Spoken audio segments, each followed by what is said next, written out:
यांचं आगमन इथं झालंय.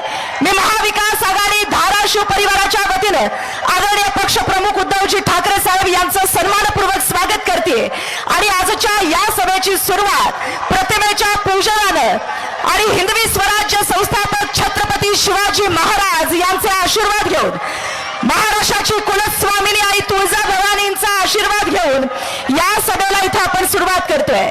आदरणीय पक्षप्रमुख उद्धवजी ठाकरे साहेब यांचं मी सन्मानपूर्वक पुन्हा एकदा स्वागत करते आणि या सभेला संबोधित करण्यासाठी मी पुन्हा एकदा आमंत्रित करते. सन्माननीय पक्षप्रमुख उद्धवजी ठाकरे साहेब यांचं स्वागत, त्यांचा यथोचित सन्मान पुष्पगुच्छ देऊन आणि महाराष्ट्राची कुलस्वामिनी आई तुळजाभवानीची प्रतिमा देऊन सन्माननीय ओम दादांच्या शुभ हस्ते आणि आमदार कैलासदादा पाटील यांच्या शुभ हस्ते आपण त्यांचं स्वागत या ठिकाणी करतोय. आणि यानंतर या सभेला संबोधित करण्यासाठी आपले विचार व्यक्त करण्यासाठी सुरुवातीला मी आमंत्रित करते. या सभेप्रसंगी आपलं मनोगत व्यक्त करण्यासाठी माझे आमदार सन्माननीय राहुल भैया मोटे यांना या ठिकाणी आमंत्रित करते. महाविकास आघाडीचे अधिकृत उमेदवार ओमराजे निंबाळकर यांच्या प्रचारार्थ उपस्थित असणारे पक्षप्रमुख उद्धव बाळासाहेब ठाकरे, संपूर्ण व्यासपीठ, आज समोर असलेली गर्दी आणि उत्साह पाहिल्यानंतर ओमदादाचा विजय आजच झालेला आहे. तेही उद्धव ठाकरे साहेबांच्या साक्षीनं हे वातावरण टिकवण्याची जबाबदारी आपल्या सर्व कार्यकर्त्यांवर आहे. आपल्यांना साहेबांचं भाषण ऐकायचंय, त्यामुळे मी जास्त वेळ आपला घेणार नाही. जिल्ह्याच्या दृष्टीनं सर्वात महत्वाची असणारी आपली कृष्णा मराठवाडा उपसा सिंचन योजना, ज्याचा फायदा सगळ्या तालुक्यामध्ये जिल्ह्यामध्ये आहे. ही योजना आदरणीय उद्धव ठाकरे साहेब मुख्यमंत्री असताना त्यांनी मार्गी लावली. ही योजना मार्गी लावत असताना निधी द्यायला ते तयार होते, परंतु घेणारे लोक तयार नव्हते, त्यांचा त्या ठिकाणी पाठपुरावा नव्हता, म्हणून ही योजना आपली या ठिकाणी रखडली.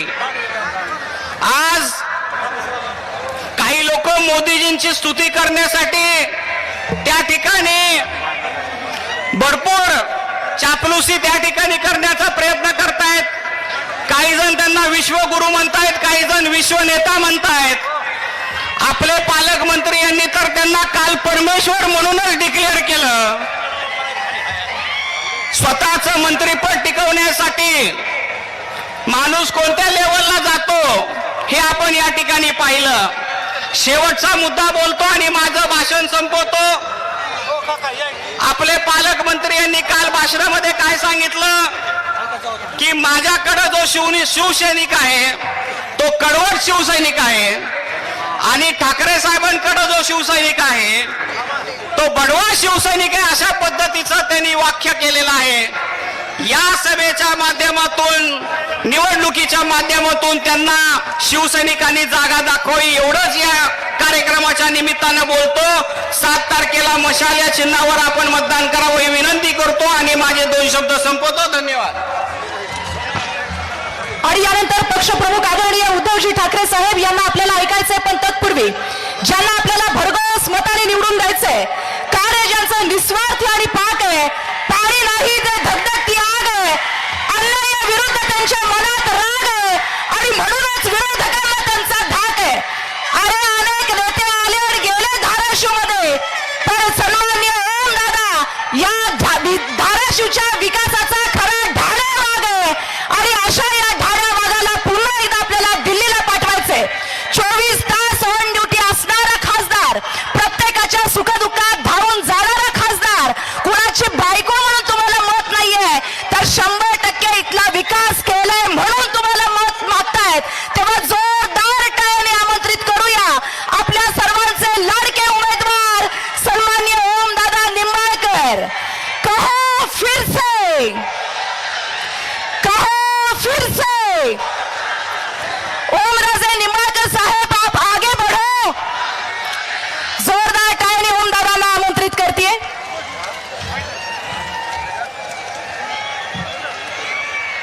येणाऱ्या 7 तारखेला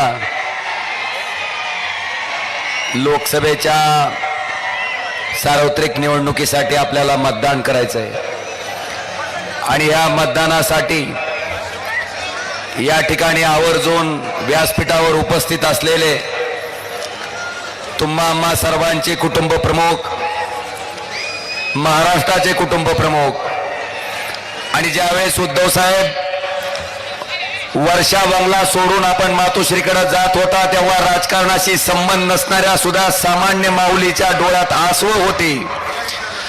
त्या आसवाचा हिशोब निश्चित सामान्य माणूस चुकवल्याशिवाय राहणार नाही असे तुम्हा आम्हा सर्वांचे कुटुंब प्रमुख आदरणीय उद्धवजी ठाकरे साहेब, या ठिकाणी मंचावर उपस्थित असलेले विधान परिषदेचे विरोधी पक्ष नेते सन्माननीय अंबादासजी दानवे साहेब, व्यासपीठावरील इतर मान्यवरांची क्षमा मागून आपल्या सर्वांचा नामोल्लेख आदरणीय व्यासपीठाचा करतो आणि व्यासपीठाच्या समोर उपस्थित असलेले या भागातील सर्व वडीलधारी मंडळी, तरुण मित्र आणि जिथपर्यंत माझा घराघरात आवाज जातोय तिथपर्यंत माझ्या ऐकणाऱ्या माता भगिनी आणि बंधूंनो, साहेब मागच्या वर्षी आपल्या सगळ्याच्या आशीर्वादानं देशाच्या सर्वोच्च सभागृहात आपला खासदार म्हणून त्या ठिकाणी काम करण्याची संधी मला मिळाली. मी मागच्या निवडणुकीत आपल्याला सांगितलं होतं, ओमराजे फक्त निवडणुकीपुरता दिसणारा उमेदवार न राहता तुमच्या कुटुंबातला सदस्य, तुमच्या घरातला हक्काचा माणूस, ह्या पद्धतीनं तुमच्यासाठी राबणारा 5 वर्ष तुमच्या हक्काचा खासदार म्हणून त्या ठिकाणी काम करेल आणि बांधवांनो ते वचन मी या ठिकाणी पाळलेलं आहे. मला अनेक लोक विचारतात की ओमराजे तयारी कुठपर्यंत आली, अनेक पत्रकार विचारतात की तयारी कुठपर्यंत आली. मी त्यांना प्रामाणिकपणे सांगतो की ज्या दिवशी ओमराजेनं खासदार म्हणून शपथ घेतली त्या दिवसापासून ओमराजेची तयारी चालू आहे आणि ती अखंड 5 वर्ष त्याच ताकदीनं सुरू आहे. आज पावसाळ्यात उगवल्यासारख्या इच्छुकाच्या छत्र्या अनेक आल्यात तुमच्या सगळ्याच्या समोर, पण बांधवांनो, जेव्हा 2.5 वर्ष सन्माननीय उद्धवजी ठाकरे साहेब महाराष्ट्राचे मुख्यमंत्री होते, ती 2.5 वर्ष सत्ताधारी पक्षाचा खासदार म्हणून मला काम करता आलं. आपल्या सगळ्याला आठवत असेल 2.5 वर्षातलं 1.5 वर्ष आदरणीय उद्धवजी ठाकरे साहेबांचं कोरोनाचं नियंत्रण करण्यासाठी गेलं. इन त्या ठिकाणी 1 वर्ष आपल्याला काम करता आलं. पण साहेब मला आनंदानं सांगावं असं वाटतंय की कित्येक वर्षापासून अपूर्ण असलेलं धाराशिवचं स्वप्न, धाराशिवचं शासकीय वैद्यकीय महाविद्यालय ह्या जिल्ह्याला मंजूर करून चालू करून आपण साहेब त्या ठिकाणी दिलं आणि पुढच्या वर्षी डॉक्टर झालेली मुलं त्या मेडिकल कॉलेजमधनं बाहेर पडतील. मला आपल्या सगळ्याला सांगायचंय की परीक्षा आल्यावर अभ्यास करणारा विद्यार्थी एका बाजूला आणि वर्षभर अभ्यास करणारा विद्यार्थी एका बाजूला. मी 5 वर्ष इमाने इतबारे 24 तास प्रत्येक मिनिट प्रत्येक सेकंद आपल्या कुटुंबातला सदस्य आपल्या हक्काचा खासदार म्हणून त्या ठिकाणी काम केलेलं आहे. मला आपल्या सगळ्याला प्रामाणिकपणे विचारायचंय की ओमराजेला मागच्या 5 वर्षात ज्यांनी फोनवरनं संपर्क करून काम सांगितलं असेल आणि ज्याचा नंबर ओमराजेचा नंबर ज्या ज्या माणसाच्या फोनमध्ये सेवा आहे, जरा अशा मंडळींनी हात वर करावं. आता कसं करणार आहेत करा साहेब. मला माझ्या संपर्कावरनं पण हिनवलं जातंय, संपर्कावरनं हिनवलं जातंय. एखाद्या सामान्य शेतकऱ्याचा ट्रान्सफॉर्मर दिला ते म्हणतात खासदाराचं काम आहे का, चिल्लर काम आहे, क्षुल्लक काम आहे. एखाद्या शेतकऱ्याचं पीक कर्जाची फाईल मॅनेजर करून देत नसेल तर मॅनेजरला बोलून त्या ठिकाणी त्याला पीक कर्ज वाटप करायला लावलं, ते म्हणते क्षुल्लक काम आहे, चिल्लर काम आहे. एखाद्या शेतमजूर लेकराचं मुलाचं शैक्षणिक कर्ज त्या ठिकाणी मंजूर करून दिला असेल, हे म्हणतात क्षुल्लक काम आहे, चिल्लर काम आहे. बांधवांनो, एखादी आपली भगिनी दवाखान्यात ऍडमिट असेल डिलिव्हरीसाठी, तिला 2 बाटल्या रक्ताच्या लागल्याच्या नंतर त्या बाटल्या आपण दिल्या असतील, पण ही हुशार मंडळी म्हणते क्षुल्लक काम आहे, चिल्लर काम आहे. साहेब, मला त्या ठिकाणी ह्या भागातला साधा ड्रायव्हर, साधा क्लीनर, ज्या माणसाकडे अचानक एका आडबाजूच्या रस्त्याला त्याची गाडी पंक्चर होते, साहेब अशा प्रसंगामध्ये गाडी जाक नाही म्हणून तो माणूस ह्या जिल्ह्याचा खासदार जर त्याला आपलासा वाटत असेल, जवळचा वाटत असेल आणि खात्री असेल की ही सुद्धा काम माझा खासदार त्या ठिकाणी करून मला या अडचणीतून बाहेर काढील, ह्याला ते चिल्लर काम संबोधतात, क्षुल्लक काम संबोधतात. पण मी त्या परिस्थितीत स्वतःला टाकून बघत असतो की आपलीच गाडी पंक्चर झाली आणि आपल्याच गाडीत जर जाक नसेल तर आपण काय करचाल? आपल्या जवळच्या माणसाला फोन लावचाल आणि ज्याच्याकडून काम होते अशा माणसाला फोन लावचाल.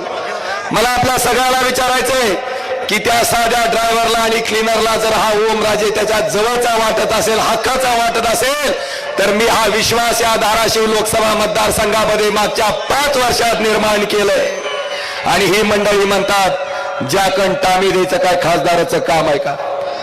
मला साहेब आपल्याला आवर्जून सांगायचंय की संकटात सापडलेल्या माणसाला जाग देणं त्यांना क्षुल्लक काम वाटत असेल, पण मला वाटते जिल्हा नियोजन समितीच्या बैठकीत जंगली रम्मी खेळण्यापेक्षा सामान्य ड्रायव्हरला जाग दिल्याला त्याच्या कामाला पडलेलं कधीही चांगलं. आता मला तुम्हाला विचारायचंय, आता मतदान चालू झालंय, आता त्या ड्रायव्हरचं किन्नरचं मतदान लागणार आहे का नाही? ह्यांना लागणार आहे का नाही? मतदान लागतंय आणि काम करताना काय दुखतंय होय? आता त्या सामान्य शेतकऱ्याचा ज्याचा डीपी बदलून दिलाय त्याचा मतदान लागणार का नाही? त्या शेतकऱ्याच्या लेकराचं मतदान लागणार आहे का नाही? बांधवांनो, मला आपल्या सगळ्याला आवाहन करायचंय, ही तुमच्या कामाला चिल्लर काम संबोधते, तुमचं काम करणाऱ्या खासदाराला क्षुल्लक खासदार संबोधते, चिल्लर खासदार संबोधते. मला तुमच्या सर्व मंडळीला आव्हान आहे की आपल्याला चिल्लर क्षुल्लक समजणाऱ्या लोकाला आपल्या चिल्लरचा बंदा हवाडा येणाऱ्या 7 तारखेला दाखवायचं काम त्या ठिकाणी आपल्या सगळ्यांना करायचंय. माझ्या फोनचा इतका धसका घेतलाय की काही माझ्या विरोधातले 8-9 आमदार रोज रेकॉर्डिंग करून टाकायला लागलेत की आम्ही सुद्धा फोन लावतो. अरे राजा, अरे मी काय काल निवडणूक लागली म्हणून परवा दिवशी बसून फोन उचलत नाही. हा ओमराजे 5 वर्ष झाला अखंडपणे सामान्य माणसाची सेवा त्या फोनच्या माध्यमातून करतोय. मला सांगायचंय साहेब, माझा संपर्क काय ते मी थोडक्यात सांगतो. माझ्या एका फोनवर दिवसाला साधारणतः 800 ते 900च्या दरम्यान फोन येतात. भारतीय जनता पार्टीला जर पुरावा पाहिजे असेल तर माझा CDR काढून बघा, मला मी नंबर जाहीर करतो. एका फोनवर 800 ते 900 फोन येतात. असे 4 नंबर आहेत. बांधवानो, 4 नंबरचे 800च्या सरासरीने किती झाले? 8 चौक 3200. 3200 मधले सुद्धा वरचे 2200 आपण त्या ठिकाणी सोडून दिले देवाच्या नावानं. हजारच धरले. दिवसाचे 1000 फोन म्हणलं तर 10 दिवसाचे किती झाले? 10,000. एका महिन्याचे 30,000. एका महिन्याचे 30,000 झाले तर एका वर्षाचे 3,60,000. एका वर्षाचे 3,60,000 झाले तर 5 वर्षाचे करा की हिशेब. हे हिशेब नाही केला म्हणून तर डॉक्टर पाटील 40 वर राहिलेलं कळलं नाही आपल्याला. तास त्रिक 15 म्हणजे 15 लाख ते आणि 6 30. 15 आणि 3 18 लाख लोकांचा ओमराजेचा मागच्या 5 वर्षातला संपर्क आहे. 18 लाख लोक माझ्या संपर्कात आलेत आणि त्या माणसाचं कुठल्या ना कुठल्या माध्यमातून काम झालंय. मला आपल्या सगळ्याला विचारायचंय, कुठलाही मायका लाल आला तरी 18 दिवसात 18 लाख लोकांचा संपर्क करून काम करू शकेल का? आणि साहेब, ही 18 लाख लोकच माझी शक्ती आहे, माझी ताकद आहे आणि माझे प्रचारक आहेत ज्यांनी संपूर्ण निवडणूक यांच्या हातात घेतली का नाही? 18 लाख लोक. मला सांगायचंय, माझ्या निवडणुकीसाठी पुढं एवढी मोठी शक्ती आहे साहेब. 8 आमदार आहेत. त्यानंतर आपल्यातलेच 40 बोके 50 खोके देऊन खरेदी करून आपला पक्ष आणि बाण घेतलेली लोक आहेत. त्याचबरोबर राष्ट्रवादी काँग्रेस पार्टी फोडून त्याच्यातनं सुद्धा 38 लोक त्यांच्या सोबत घेतले. तो सुद्धा पक्ष त्या ठिकाणी बरोबर आहे. एवढंच नाही, आमच्या काँग्रेसच्या सुद्धा 2-4 खिडक्या त्यांनी सोबत घेतल्यात साहेब. आणि काँग्रेसच्या खिडक्या साहेब, काँग्रेसचा सुद्धा हात ह्याच्यामुळे वाचला की तो राष्ट्रीय पक्ष होता. जर प्रादेशिक पक्ष असता तर काँग्रेसचा सुद्धा हात गेला असता, तुम्हाला सुद्धा बासरी घ्यायची पाळी आली असती. पाटील साहेब, एवढी सगळी शक्ती एकत्र केल्याच्या नंतर मनसेचं इंजिन तो बिनशर्त ह्यांना ओढायला तयार आहे साहेब. सगळ्याचा डबा ओढतंय मनसेचं इंजिन. बघा, एवढी शक्ती एका बाजूला उभी आहे, पुन्हा 1 फूल 2 हात पण त्यांच्या बरोबर आहेत. अजून बी कॉन्फिडन्स ना, अजून बी कॉन्फिडन्स ना. मला आपल्याला विचारायचंय, एवढं करून बी जागा जिंकत नाही लक्षात आल्याच्या नंतर म्हणले मोदी साहेब तुम्हीच या आणि तुम्हीच काहीतरी आम्हाला ह्याच्यातून वाचवा. साहेब, देशाच्या पंतप्रधानाला या ठिकाणी ओमराजेच्या विरुद्ध, आपल्या विरुद्ध या ठिकाणी येऊन सभा घ्यावी लागली. मला वाटतं ह्याच्यातच आपली शक्ती काय आहे ती त्यांच्या लक्षात आली का नाही रे? आली का नाही बांधवांनो? आणि साहेब, एवढं केल्याच्या नंतर सुद्धा आपल्याला विश्वास देतो की देशाचे पंतप्रधान नरेंद्र मोदीची सभा होऊन सुद्धा महाराष्ट्रामध्ये मी आपल्याला वचन देतो साहेब, देऊ का? मोदींची सभा झाल्याच्या नंतर सुद्धा महाराष्ट्रामध्ये त्यांच्या विरोधात निवडून येणारा इथला खासदार हा सर्वाधिक मतं घेऊन निवडून येणारा खासदार या ठिकाणी म्हणून येईल साहेब. आज या ठिकाणी मला अजून सांगायचं, ही निवडणूक साहेब सामान्य माणसानं हातात घेतली. ज्या पद्धतीनं बाळासाहेबांनी आणि तुम्ही पक्ष स्थापन केला, चालवला, आणि हा दोंड्या म्हणतोय की पक्ष शिंदेचा, दोंड्या म्हणतोय बाण शिंदेचा. ज्या शरद पवार साहेबांनी त्या ठिकाणी राष्ट्रवादी काँग्रेस पक्षाची स्थापना केली, हा दोंड्या म्हणतोय ते प्राथमिक सदस्य सुद्धा नाहीत आणि पक्ष अजित पवारांचा. लोकशाही मार्गाने जे पक्ष त्या ठिकाणी काढून घेतले गेले, चिन्ह काढून घेतले, हे सामान्य माणसाला अजिबात आवडलेलं नाही. आणि साहेब, आपल्याला सांगू इच्छितो की सर्वोच्च न्यायालयाच्या वर सुद्धा सगळ्यात मोठं न्यायालय ह्या जनतेचं आहे. आणि ही जनता येणाऱ्या 7 तारखेला खरी शिवसेना कोणाची, खरी राष्ट्रवादी कोणाची, हे निष्ठावंत महाविकास आघाडीचे कार्यकर्ते मतदानाच्या माध्यमातून दाखवून दिल्याशिवाय स्वस्थ बसणार नाहीत.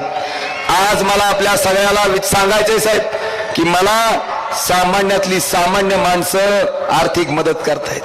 शेतकरी त्याच्या कष्टाचा घामाचा पैसा, एका शेतकऱ्यानं 10,000 रुपयाची आर्थिक मदत माझ्या निवडणुकीसाठी केली.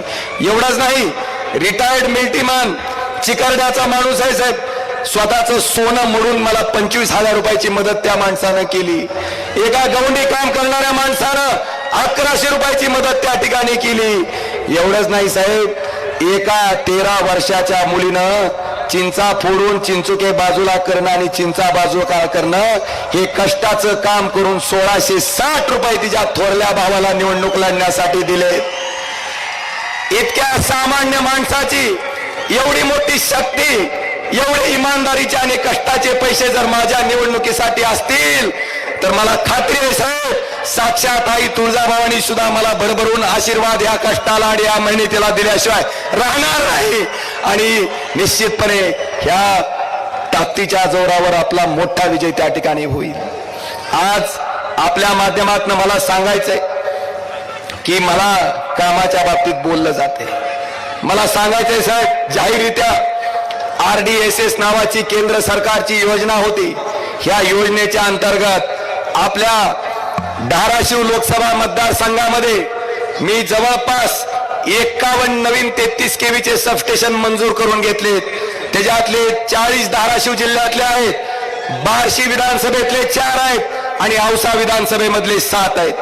ऍडिशनल पॉवर ट्रान्सफॉर्मर 59 आपण त्या ठिकाणी मंजूर करून घेतलेत. धाराशिव जिल्ह्यातले 38 आहेत, बार्शी विधानसभेतले 10 आहेत, औसा विधानसभेतले 11 आहेत. क्षमता वाढ केलेले धाराशिव जिल्ह्यातले 13 आहेत, बार्शी मधला 1 आहे आणि औसा मधले 2 आहेत. आणि वैयक्तिक शेतकऱ्याचे ट्रान्सफॉर्मर धाराशिव जिल्ह्यातले 2250 आहेत, बार्शी विधानसभेतले 485 आणि औसा विधानसभेमधले 357 आणि जे ट्रान्सफॉर्मर 63 आहेत ते 100चं धाराशिव मधले 1550 आहे जिल्ह्यातले, बार्शी विधानसभेचे 234 आहेत आणि औसा विधानसभेचे 265 आहेत. मला या ठिकाणी सांगताना आनंद होतोय की RDSS चा अध्यक्ष तुमच्या जिल्ह्याचा खासदार ह्या ओमराजेनं मागच्या 5 वर्षाच्या कालखंडामध्ये 1637 कोटी रुपये ह्याच्यासाठी मंजूर करून घेतले. काही कामाचे सर्वे चालू आहेत, काही कामं त्या ठिकाणी प्रगतीपथावर आहेत. पुढच्या 2 वर्षामध्ये विजेच्या बाबतीत, लाईटच्या बाबतीत धाराशिव लोकसभा मतदारसंघामध्ये कसल्याही प्रकारची अडचण येणार नाही हे वचन या कार्यक्रमाच्या निमित्तानं देतो. आदरणीय साहेब, कृष्णा मराठवाडा सिंचन प्रकल्पामध्ये सुद्धा रामदारा तलाव 15 वर्ष झालं बांधून, दुधाळवाडीचा साठवण तलाव तो सुद्धा कित्येक वर्ष झालं बांधून, धाटणीचा बॅरेज तो सुद्धा 10-15 वर्ष झालं बांधून. पण धाटणीच्या बॅरेज पासून रामदारा तलावापर्यंत जे काम करणं गरजेचं होतं त्याला प्राधान्यक्रमात स्थान नव्हतं. साहेब, आपलं सरकार असताना आपल्या माध्यमातून जलसंपदा मंत्री जयंत पाटील साहेबांच्या माध्यमातून ही कामं प्राधान्यक्रमात घ्यायचं काम आपण त्या ठिकाणी केलं आणि 2206 कोटीची तरतूद केली. साहेब, आनंदानं सांगावं असं वाटतं, ते काम केल्यामुळं पुढच्या वर्षी ते पाणी प्रत्यक्षात रामदारा तलावात आलेलं आपल्याला त्या ठिकाणी पाहायला मिळेल. हे सुद्धा या सभेच्या माध्यमातून मला या सर्व जनतेला अवगत करायचंय. आदरणीय साहेब, धाराशिव, तुळजापूर, सोलापूर हा रेल्वे मार्ग 2014ला त्या ठिकाणी घोषणा केली होती. 14 ते 19 केंद्रात मोदीजींचं सरकार होतं, राज्यात फडणवीस मुख्यमंत्री होते. पण 14 ते 19 मध्ये साधं 1 गुंठा जमिनीचं सुद्धा अधिग्रहण ह्या लोकांनी केलं नाही.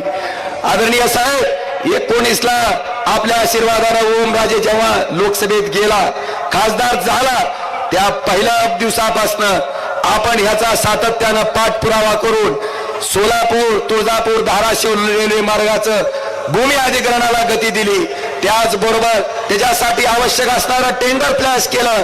आदरणीय साहेब, माझ्या 5 वर्षाच्या कालखंडामध्ये हे काम ह्या भागाचा खासदार म्हणून ओमराजेनं या ठिकाणी केलेलं आहे. मला आपल्या सर्वांना सांगावंसं वाटतं, पारडी फाटा ते नगर रोड ते काटी केमाडी रस्ता, जवळपास या रस्त्याच्या कामासाठी पारडी फाटा ते नगर रोड रस्ता 60 किलोमीटरच्या कामासाठी 60 कोटी रुपये. त्याचबरोबर तुळजापूर नरदुर्ग रस्ता 30 किलोमीटरच्या कामासाठी 183 कोटी रुपये. आणि त्याचबरोबर या अक्कलकोट नळदुर्ग रस्त्यासाठी 39 किलोमीटर कामासाठी 274 कोटी रुपये ह्या भागाचा खासदार म्हणून त्या ठिकाणी आपण मंजूर करून घेतलेत. डोराळे येथील भोगावती नदीवर विशेष प्रयत्न करून संत गोरोबा काका महाराजांची पालखी आज एकादशी आहे. काकांचाही आशीर्वाद निश्चितपणे, संत गोरोबा काकांचाही आशीर्वाद आमच्या पाठीशी आहे. काकाच्या पालखीला नेहमी त्या ठिकाणी त्या पाण्यातनं जावं लागायचं. तो पूल आपण मुख्यमंत्री असताना आणि गडक साहेब जलसंपदा मंत्री जलसंधारण मंत्री असताना जवळपास 4 कोटी रुपयाचा पूल कम बंधारा त्या ठिकाणी केला, ज्याच्यामुळं आज ती पालखी त्या पुरावून जाते. साहेब, हे काम आपण आपल्या 2.5 वर्षाच्या कार्यकाळामध्ये केलेत. आज प्रधानमंत्री ग्राम सडक योजनेच्या अंतर्गत जवळपास 203 रस्ते आपण त्या ठिकाणी केलेत. 30-54, 50-54च्या अंतर्गत 49.28 कोटी रुपये आपण धाराशिव लोकसभा मतदारसंघामध्ये दिलेत. जनसुविधा आणि नागरी सुविधा अंतर्गत 8,75,00,000 धाराशिव लोकसभा मतदारसंघासाठी दिलेत आणि 25-15 अंतर्गत आपण मुख्यमंत्री असताना 5 कोटी रुपये आपण धाराशिव लोकसभा मतदारसंघासाठी दिलेत. आणि सगळ्यात महत्वाचं, दिव्यांग बांधवाला साहित्य वाटप करणारी ADIPची आणि आलिमकोची जी योजना 1976 पासून चालू आहे, 76 पासून 19 पर्यंत एकाही खासदारानं त्या ठिकाणी राबवली नाही.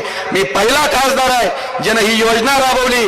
कानाला ऐकायचं मशीन असेल, कृत्रिम पाय असेल, कृत्रिम हात असेल, 3 चाकी साधी सायकल असेल, इलेक्ट्रिक सायकल असेल, त्याचबरोबर त्या ठिकाणी तुमचा स्मार्टफोन असेल, स्मार्ट स्टिक असेल, कबोर्ड चेअर असेल, व्हील चेअर असेल, हे 4,61,00,000 रुपयाचं साहित्य माझ्या अपंग बांधवाचा 1 पैसाही खर्च न होता त्या ठिकाणी द्यायचं काम आपण ह्या भागाचा खासदार म्हणून मी त्या ठिकाणी केलं.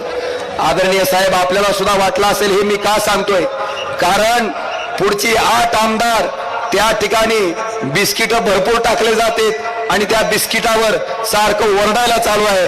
म्हणून ही कामं तुमच्या खासदारानं केलेत हे ठणकावून आणि ठळक काम म्हणून त्यांना सांगण्यासाठी आज साहेब आपल्या साक्षीनं मी ही सगळी कामं आपल्या जनतेच्या समोर सादर करत आहे. आज मला आपल्याला प्रश्न विचारायचा आहे. मराठा आरक्षणाचा विषय जरांगे पाटलांच्या आंदोलनावर लाठीचार्ज झाल्याच्या नंतर पेटला. मला आपल्याला विचारायचंय, त्या आंदोलनावर लाठीचार्ज झाल्यावर आपला फेसबुक पिंट्यानं साधा जाहीर निषेध तरी केला का हो?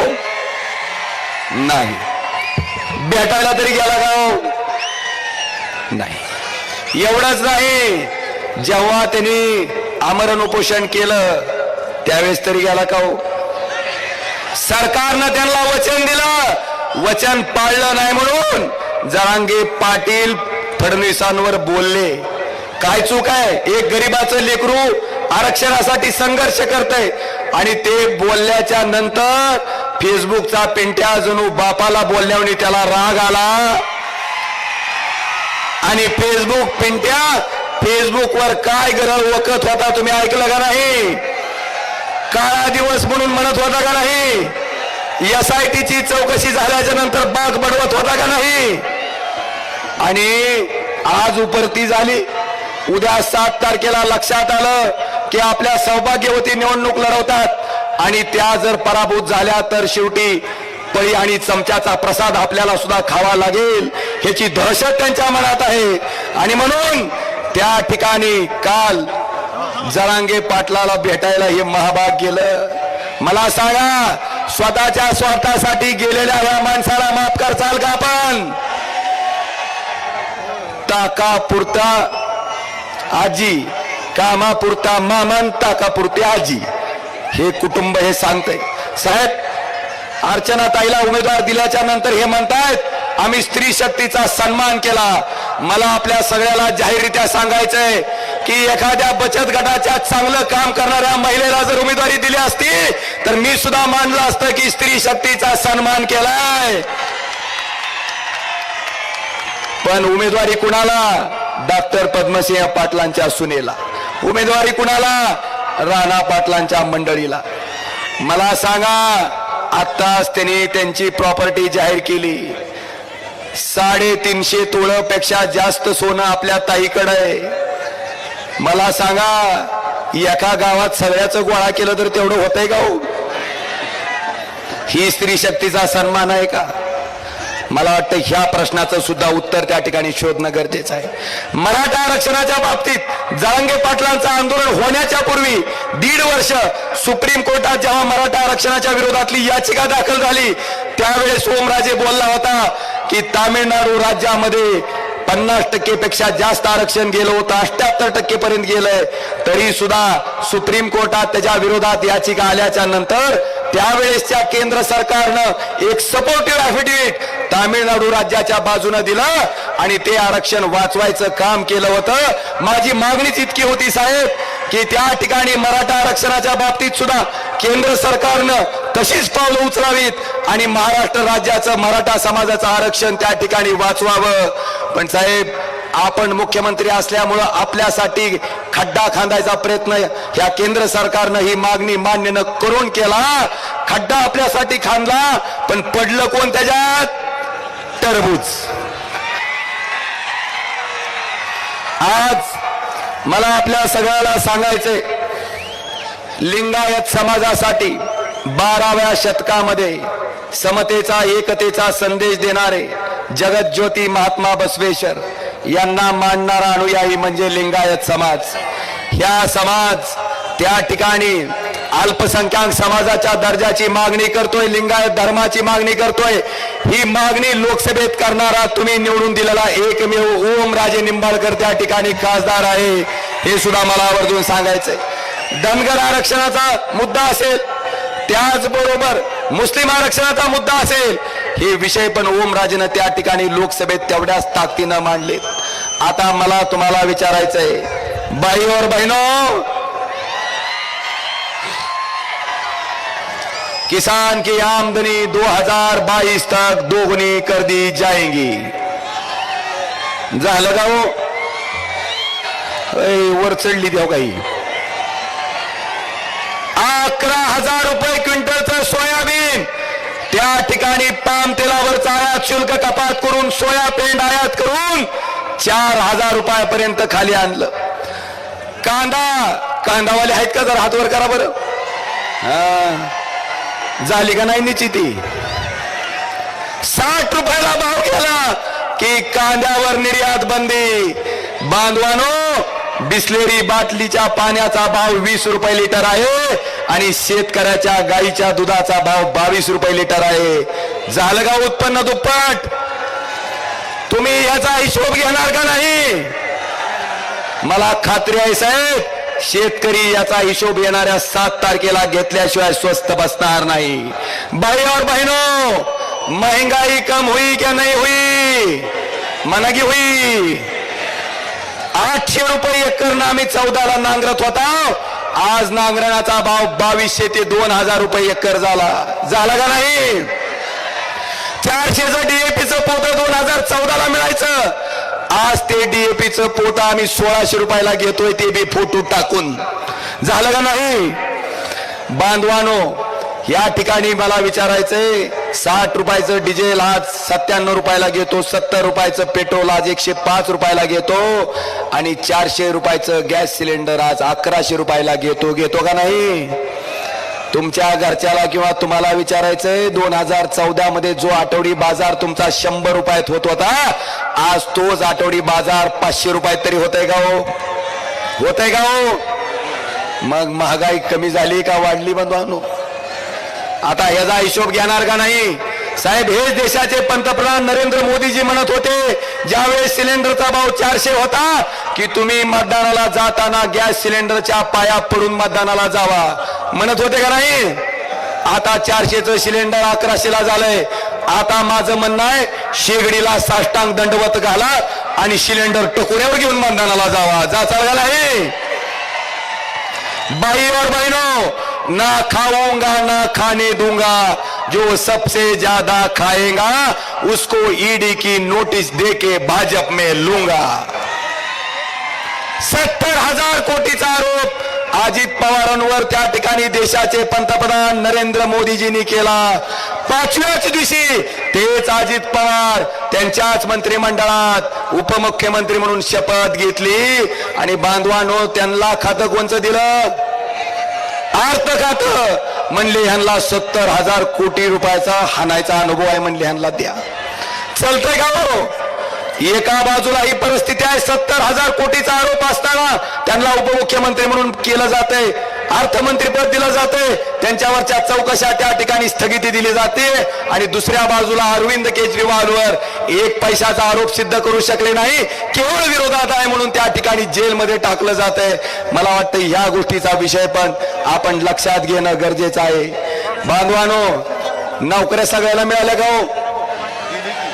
आजकस का नाही? 2 कोटी नोकऱ्या वर्षाला म्हणल्यावर 10 वर्षात 20 कोटी नोकऱ्या झाल्या. मला वाटलं तुम्ही आज आमची सभा आहे म्हणून रजा टाकून आला असाल. आलाय का? वेदांता फॉक्सकॉन नावाचा प्रकल्प महाराष्ट्रात आला होता. 2 लाख युवकांना नोकऱ्या मिळत होत्या. त्या ठिकाणी तो प्रकल्प गेला कुठं? गुजरातला. 2 लाख युवकाचा रोजगार महाराष्ट्राचा बुडालाय. मला आपल्याला विनंती करायची आहे, ह्या रोजगाराचा हिशोब 7 तारखेला घेणार का नाही? घेणार का नाही? निश्चितपणे घेणार. आज बरेचसे विषय साहेब आमच्यावर ही कोट्याधीश मंडळी टक्केवारीचा आरोप करते. मला आपल्याला प्रामाणिकपणे सांगायचंय, ह्यांच्यासारखे जर आमचे हात ह्या घाणीत बरबटली असती, ह्यांच्यासारखे जर ह्यांचे तोंड जसे काळे झाले तसे आमचे झाले असते, तर आम्ही सुद्धा भाजपच्या वॉशिंग मशीन मध्ये स्वच्छ व्हायला कधीच गेलो असतो. ज्या अर्थी या ठिकाणी प्रामाणिकपणे आदरणीय उद्धवजी ठाकरे साहेबांच्या मागे आम्ही खुट्टा राहून उभा आहेत. कुठलीही चौकशी लावायची ती लावा, जी काय करायचं ती करा, ईडी लावा. आम्ही प्रामाणिक आहेत, कुणाच्या बापाला त्या ठिकाणी घाबरत नाहीत, प्रामाणिकपणे या ठिकाणी उभे आहेत. आणि म्हणून ह्या जनतेचा विश्वास साहेब तुमच्यावर आहे, ह्या जनतेचा विश्वास त्या ठिकाणी आमच्यावर आहे. आणि साहेब ज्या ज्या लोकांनी तुम्हाला यातना दिल्या, दुःख दिलं, ज्या लोकांना साहेब आपण आमदार केलं, खासदार केलं, मंत्री केलं, स्वतः ईडी पासून वाचण्यासाठी, स्वतःचा स्वार्थ साधण्यासाठी, पदाच्या लालसेपोटी जी जी मंडळी त्या ठिकाणी आपल्याला सोडून गेली, त्या गद्दाराचा हिशोब आपण करणार का नाही? करणार का नाही? आणि मला सांगायचंय आवर्जून की 40 वर्ष मंत्री केलेल्या शरद पवारांना डॉक्टर पाटील कुटुंब एका रात्रीत गद्दारी करून त्या ठिकाणी भाजपमध्ये जातंय. आदरणीय साहेब, आपण आपल्या आशीर्वादाने मी एकदा खासदार आणि एकदा आमदार झालो. आपलं चिन्ह जात असताना, आपला पक्ष जात असताना, त्या ठिकाणी आपली सत्ता जात असताना आणि समोर गेल्यावर 50 खोके मिळत असताना सुद्धा त्याच्यावर लाथ मारून आम्ही प्रामाणिकपणे साहेब आपल्या पाठीमागं निष्ठेने उभा राहिलोय. मला आपल्याला विचारायचंय, तुम्ही प्रामाणिक माणसाला मतदान करणार का संधी साधू माणसाला मतदान करणार? हा निर्णय सुद्धा येणाऱ्या 7 तारखेला आपल्याला घ्यायचा आहे. बरेचसे विषय आहेत मी सांगू इच्छितो, पण आदरणीय उद्धवजी ठाकरे साहेबांना सुद्धा त्या ठिकाणी आपल्याला ऐकायचंय. माझी विनंती आहे की माझ्या माग फक्त एक क्लिप साहेब मी वाचून, एकच क्लिप फक्त वाचून दाखवणार आहे. एकच गोष्ट सांगणार आहे की एक सामान्य कांबळे नावाचा हलगीवाला, 500 रुपये त्या माणसाची साहेब, 500 रुपये त्या माणसाची फक्त हाजरी आहे. 500 रुपयाच्या हाजरीवर साधा तुम्हाला विषय सांगतो, त्यांच्या रॅलीत हा हलगी वाजवायला,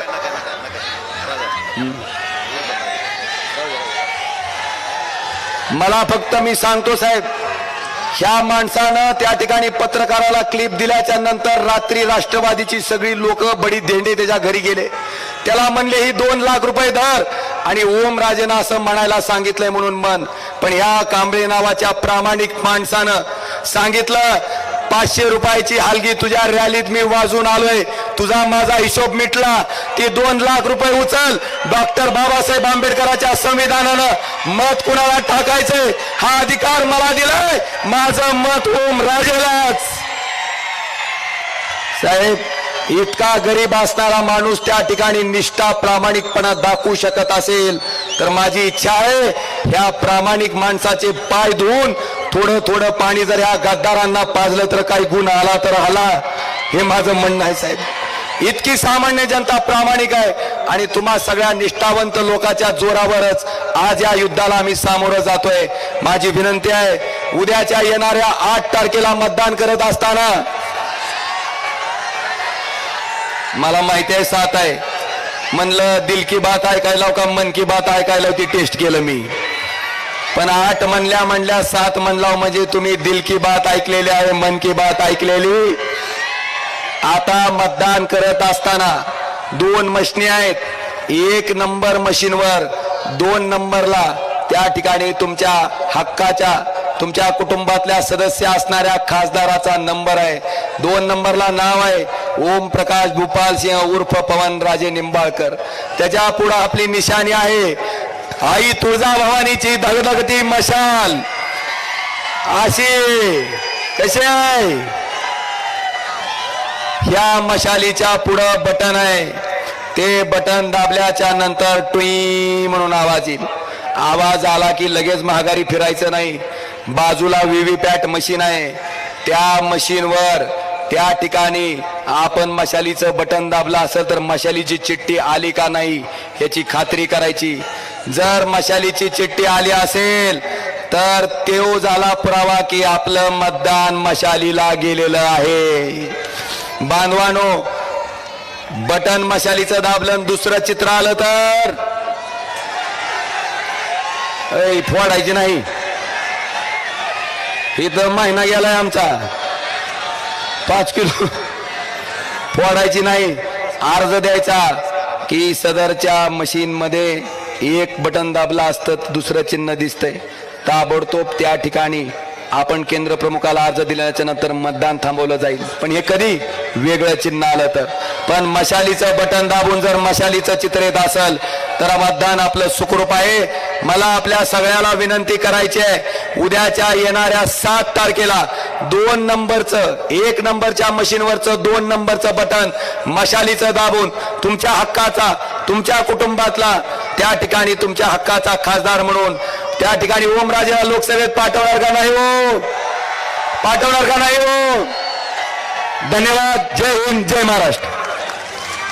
आणि यानंतर मी या ठिकाणी आमंत्रित करते विधान परिषदेचे विरोधी पक्षनेते सन्माननीय आमदार अंबादासजी दानवे साहेब. जोरदार टाळी आमंत्रित करूया.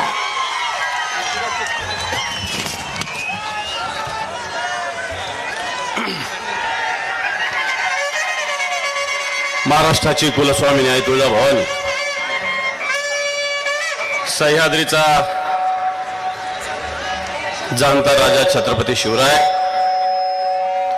हिंदू हृदय सम्राट शिवसेना प्रमुख श्रीमान बाळासाहेब ठाकरे यांना मानवंदना.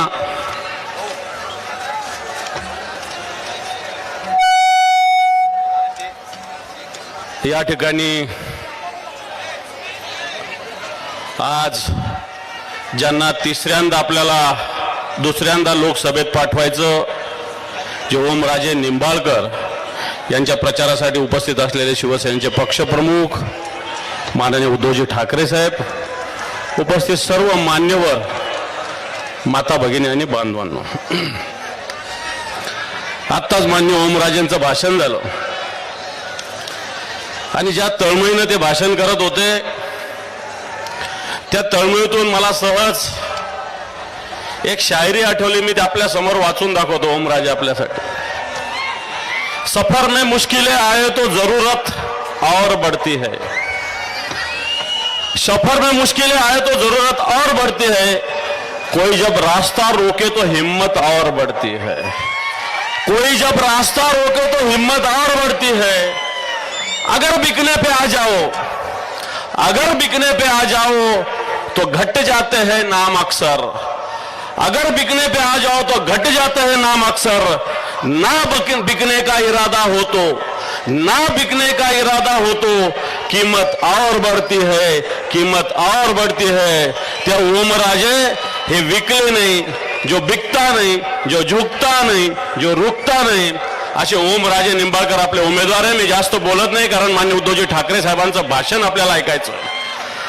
जे कांद्याच्या विषयी आत्ताच ओमराजे बोलले, त्या कांद्याचं आजचं नोटिफिकेशन माझ्याकडे आहे. ओमराजे, जे 4 मेला केंद्र सरकारनं जाहीर केलेलं, ही फसवणूक करतात हे साहेब शेतकऱ्याची. आज इथं कांदा उत्पादक शेतकरी किती आहे मोठ्या संख्येनं मी आता बघितलंय. आपल्याला माहिती आहे गुजरातचा कांदा निर्यात करायला परवानगी दिली गेली, परंतु या महाराष्ट्रातल्या कांद्याला परवानगी दिली गेली नव्हती. आज एक परवानगी दिल्याचं पत्र, परंतु हे पत्र खऱ्या अर्थानं शेतकऱ्याच्या हिताचं नाही आहे. जे कांदा उत्पादक शेतकरी याला लक्षात येईल. मी जास्त बोलत नाही, फक्त एक वाक्य त्याच्यातलं वाचून दाखवतो की revise policy of condition, the export policy of onion is amended from prohibited to free subject to MEP of USD 550 म्हणजे 550 per metric ton and immediate effect and until further orders. माझ्या माहितीप्रमाणे 550 ऐवजी 400 ला परवानगी दिली पाहिजे, अशा प्रकारच्या शेतकऱ्याच्या हिताचा विषय असतो. आज या ठिकाणी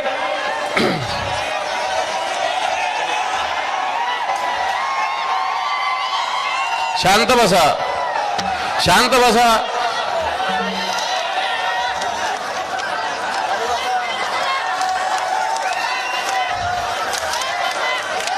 शांत बसा. कैलाश, मी बोलतो. आज हे जे केंद्रातलं सरकार आणि राज्याचं सरकार आहे, हे सरकार कुठेही शेतकऱ्याच्या हिताचं नाही आहे. आज या धाराशिव जिल्ह्यामध्ये सोयाबीनचं सुद्धा मोठ्या प्रमाणावर उत्पादन होतं. उद्धवजी ठाकरे साहेब मुख्यमंत्री होते, सोयाबीनचा भाव काय होता? सोयाबीनचा भाव काय होता? 11,000. बरोबर सांगतो का मी? किती होता सांगा? 11,000. आज किती आहे? किती आहे? 4,000 साहेब. आपलं सरकार असताना 11,000 सोयाबीनचा भाव होता. आज 4,000 रुपये सोयाबीनचा भाव आहे. आजचे दिन हेच आहे. शेतकऱ्याच्या उत्पादन खर्चाला दुपटीनं तिपटीनं भाव देणार. इथं 2.5 वर्षात आपलं सरकार असताना 11,000 आणि आता ह्या कपाळ करंट्या गद्दारांचं सरकार असताना 4,000. आज एक बातमी आहे शेतकरीच्या आत्महत्येच्या विषयी. मागच्या 10 वर्षात या महाराष्ट्रात 26,068 आत्महत्या आहे. नरेंद्र मोदींच्या सरकारच्या काळामध्ये या महाराष्ट्रात 26,000 आत्महत्या. या महाराष्ट्रात मागच्या 1.5 वर्षामध्ये 3,500 आत्महत्या. आज ज्या पद्धतीनं हे लोक समोर प्रचार करतात, कुटुंबामध्ये भांडणं, घराघरात भांडणं, नवरा एका पक्षात तर बायको एका पक्षात आहे. चूक आहे का बरोबर आहे? तिकडे त्या राणाचं पण तसं, तो एका पक्षात तर त्याची बायको एका पक्षात, इथले पण राणा एका पक्षात तर त्यांची बायको दुसऱ्या पक्षात. चूक आहे का बरोबर आहे? नवरा बायको वेगवेगळ्या पक्षात असताना यांनी मागच्या वेळेस राष्ट्रवादी काँग्रेस सोडली होती विकासासाठी. राष्ट्रवादी काँग्रेस सोडून भारतीय जनता पार्टीत प्रवेश केला होता. या 5 वर्षात या भारतीय जनता पार्टी आणि या राष्ट्रवादी काँग्रेसमध्ये असताना जर तुम्ही राष्ट्रवादी विकासासाठी सोडता भाजपामध्ये गेला तर या 5 वर्षात तुम्ही या मतदारसंघात काय दिवे लावले? पुन्हा तुम्ही राष्ट्रवादीमध्ये गेले आणि खऱ्या अर्थाने ही गद्दारी आहे. विचाराशी गद्दारी आहे, पक्षाशी गद्दारी आहे. आपण नवरा एका पक्षात, बायको एका पक्षात. भारतीय जनता पार्टीनं घराघरात भांडणे लावले. घर फोडण्याचा प्रयत्न या महाराष्ट्रात गावागावात भारतीय जनता पार्टीनं केलेला आहे. आणि अशा पद्धतीनं ही भारतीय जनता पार्टी तिचा समाचार उद्धवजी ठाकरे साहेब घेतील. परंतु आज शेतकऱ्याच्या विरोधात काम करणारं केंद्राचं सरकार आहे, राज्याचं सरकार आहे. आज कापसाला भाव नाही, तुरीला भाव नाही, मुगाला भाव नाही, द्राक्षाला भाव नाही, कांद्याला भाव नाही, अशा प्रकारची स्थिती आहे. स्वामीनाथन आयोग घोषणा केली होती, स्वामीनाथन आयोग लागू केलेला नाही. हर घर जल देण्याची घोषणा केली. परवा मोदीजी तर बोलले, मैं किसानों के घर को, खेत को पाणी दूंगा, घर को जल दूंगा. हर घर जल पोहोचू शकलं नाही. हर घर छत देण्याची घोषणा केली होती 2016ला. आज 2022ला आश्वासन पूर्ण करणार सांगितलं होतं. आज 2024 आहे, हर घर छत देऊ शकले नाही.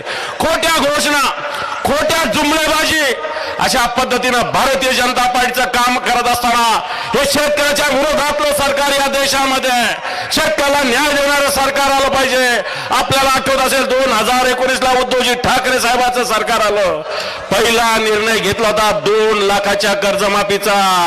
घेतला होता का नाही? एका अंगठ्यावर 2 लाख रुपये कर्ज माफ करणारे कोण असतील तर ते उद्धवजी ठाकरे साहेब आहे. आज या देशातून, दिल्लीतून लोक येतात, उद्धवजी ठाकरे साहेबांवर टीका करतात. पण एकटा मर्द या महाराष्ट्रातला नरा मोदी या, आणखी कोण शहा या, अनेक पाचशा या दिल्लीतून आलेले शिवसेनेनं वापस पाठवलेले आहे. पण या मराठी मातीतील मराठी माणूस आज उद्धवजी ठाकरे साहेबांच्या मागे खंबीरपणे उभा आहे. आणि असा खंबीरपणे उभा असताना ओमराजेसारखा एक सर्वसामान्य माणूस, शेतकऱ्याच्या हिताचं कर्तव्य बजावणारा माणूस, सर्वसामान्य माणसाला रात्री 2 वाजता सुद्धा आवाज द्या, उभा ठाकणारा माणूस आपल्या समोर आहे. म्हणून दिल्लीमध्ये 400 पार घोषणा करतात, ही खोटी घोषणा आहे. येणाऱ्या काळात आपलं सरकार येणार आहे. या दिल्लीत आपला झेंडा फडकणार आहे. ज्यावेळेस आपला झेंडा फडकेल त्या धाराशिवचा सुद्धा एक झेंडा ओमराजेच्या रूपाने असावा, अशा प्रकारचं आवाहन करतो. थांबतो. जय हिंद, जय महाराष्ट्र. सन्माननीय दानवे साहेबांचे मी आभार व्यक्त करते. आणि यानंतर तमाम आमच्या धनगर बांधवांच्या वतीनं पक्षप्रमुख आदरणीय उद्धवजी ठाकरे साहेब यांना धनगर समाजाचं प्रतीक म्हणून काठी आणि घोंगडं देऊन त्यांचा यथोचित सन्मान धनगर समाज बांधवांच्या वतीनं इथे होतोय. मी सन्माननीय पक्षप्रमुख उद्धवजी ठाकरे साहेबांना विनंती करते त्यांनी या प्रसंगी त्यांचा सन्मान तमाम आमच्या धनगर बांधवांच्या वतीनं इथे स्वीकारावं. भाऊ काटे यांना संविधानाची प्रत देणार आहे उद्धवजींना. आणि यानंतर पंकज भाऊ काटे यांच्या वतीनं संविधानाची प्रत आदरणीय पक्षप्रमुख उद्धवजी ठाकरे साहेब यांना या ठिकाणी देण्यात येत आहे. आणि यानंतर ओम दादांचे मित्र संपूर्ण त्यांच्या मित्र परिवारातील मित्र शक्तीच्या वतीनं प्रेम सन्माननीय ओम राजेंवरती प्रेम व्यक्त करताना आज या सभेच्या निमित्तानं प्रतापसिंह शेंडगे आणि आमिर पठाण इथं जाहीर पक्ष प्रवेश करतायत त्यांच्या शेकडो कार्यकर्त्यांच्या समवेत आणि त्यांचाही पक्ष प्रवेश सन्माननीय पक्षप्रमुखांच्या उपस्थितीमध्ये या ठिकाणी संपन्न होतोय. आणि यानंतर या सभेला संबोधित करण्यासाठी आपण ज्यांना ऐकण्यासाठी इथं आतुर आहोत ते म्हणजे पक्षप्रमुख आदरणीय उद्धवजी ठाकरे साहेब यांचं मनोगत इथं सुरू होतोय. खरं तर जिथे प्रभू श्री रामचंद्रांचा धनुष्यबाण कामी येऊ शकला नव्हता तिथं मारुती रायानं आपल्या शेपटीची मशाल करून अहंकारी रावणाची लंका जाळली होती. आणि आज अशीच मशाल घेऊन तुमच्या विचारांची आणि विश्वासाची मशाल अन्यायाच्या विरुद्ध पेटलेली ही मशाल घेऊन खेकड्याच्या जातीनं महाराष्ट्राला भिकेला लावतो म्हणणाऱ्या गद्दारांना त्यांची अवकात दाखवण्यासाठी महाराष्ट्राच्या मातीचा हा सुगंध खऱ्या अर्थानं तमाम महाराष्ट्रातील मराठी माणसांच्या पाठीमागे अगदी भक्कमपणे उभं राहणारा हा ढाळावाद हिंदू हृदय सम्राटांचा खरा ढाळावाद अर्थातच पक्षप्रमुख आदरणीय उद्धवजी ठाकरे साहेब हे या सभेला इथं संबोधित करतायत. आणि या निमित्तानं तमाम शिवसैनिकांच्या वतीनं सन्माननीय उद्धवजी ठाकरे साहेब यांच्या विचारांवरती प्रेम करणाऱ्यांच्या वतीनं एकदा जोरदार टाळ्यांनी आपण इथं स्वागत करूया आदरणीय पक्षप्रमुख उद्धवजी ठाकरे साहेब. स्टेजवरची गर्दी कमी करा प्लीज, पटकन स्टेजवरची गर्दी कमी करा.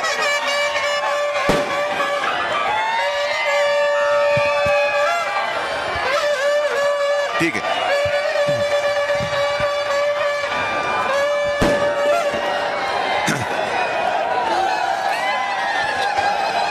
जमलेल्या माझ्या तमाम देशभक्त बांधवांनो, भगिनी आणि मातांनो,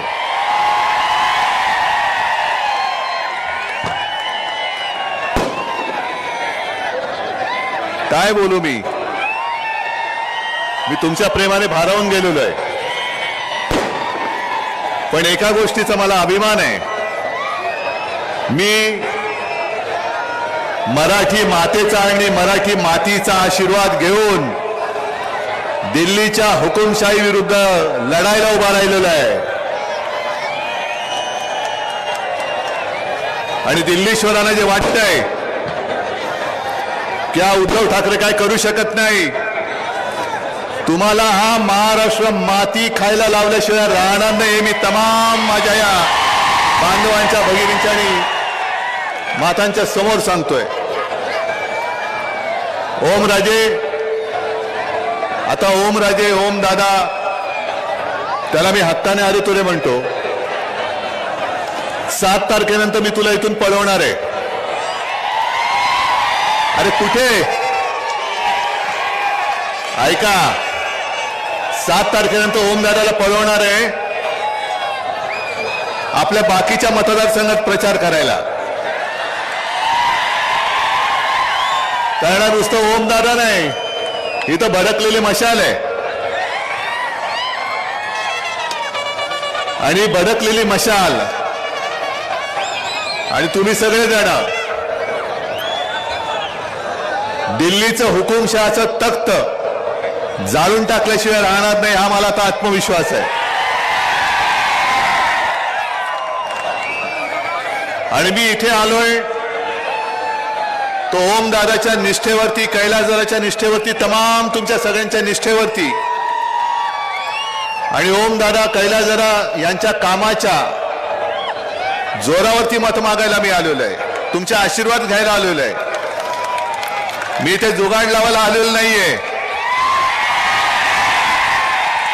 काय तुमची मतं, तुमचे आयुष्य म्हणजे जुगाड, 400चा जुगाड लावलाय. मग हे सगळे लोक काय जुगारी आहेत? विषय सगळे तुम्हाला माहिती आहेत. आणि निवडणूक खरोखर ज्याला म्हणतात ना की जनतेने हातात घेतले, तशी तुम्ही सगळ्यांनी ही निवडणूक हातात घेतलेली आहे. आणि हे सगळं दृश्य बघितल्यानंतर, कारण इकडे सुद्धा आहेत निवडणूक आयोगाचे कॅमेरामॅन आहेत, ही चॅनल आहेत, अमित शहाचे गुप्तहेर इकडे तिकडे फिरत असतात. त्या गुप्तहेराने सांगतो आमच्याकडे गुप्त काय नाही आहे, तो सगळा उघडा बाजार आहे, उघडा कारभार आहे, बाजार नाही कारभार. मोदीजी काल परवाकडे त्यांनी एक मुलाखत दिली, पाहिली तुम्ही? पाहिली का? नाही, मी नाही पाहिली. पण मला अनेक जणांनी मेसेज केले की मोदींना तुमचं प्रेम आलंय, हे कसं काय? मी म्हटलं मलाही त्यांच्याबद्दल प्रेम आहे, पण मोदींचं प्रेम एवढं उतू गेलंय. त्यांनी सांगितलं की हा शिवसेना प्रमुखांचा मुलगा आहे, त्याच्याबद्दल मला प्रेम आहे, आस्था आहे. मी जेव्हा हॉस्पिटलमध्ये होतो तेव्हा ते माझी विचारपूस करायचे. आता एवढ्या खोलामध्ये मी काही जाण्याची गरज नाहीये, कारण पुरावा कोण कोणाला देणार. पण मोदीजी जर काय खरं असेल की तुम्ही माझी प्रेमाने जेव्हा आस्थेवाईकपणाने चौकशी करत होतात, हे तुमच्या खालच्या माणसांना माहित नव्हतं काय? जरा सगळेच बसा, बसू द्या इकडे, बसा इकडेच बसा, इकडेच बसा, इकडेच बसा. हा बस बस बस बस बस बस बस बसा.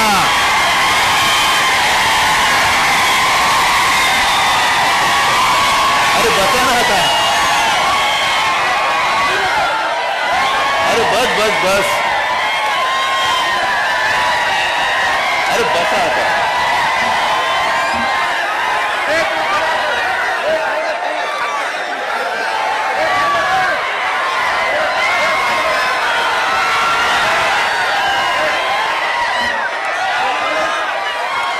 ठीक आहे, आता मला बोलू द्या जरा, जरा कैलास जरा पाठी आहे.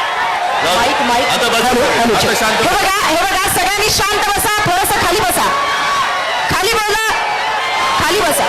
बोला छत्रपती शिवाजी महाराज की, छत्रपती शिवाजी महाराज की. धन्यवाद. सगळ्यांना विनंती आहे, थोडं शांत बसा बरं, आणि ठीक आहे, साहेबांना आता बोलू द्या. बसून घ्या.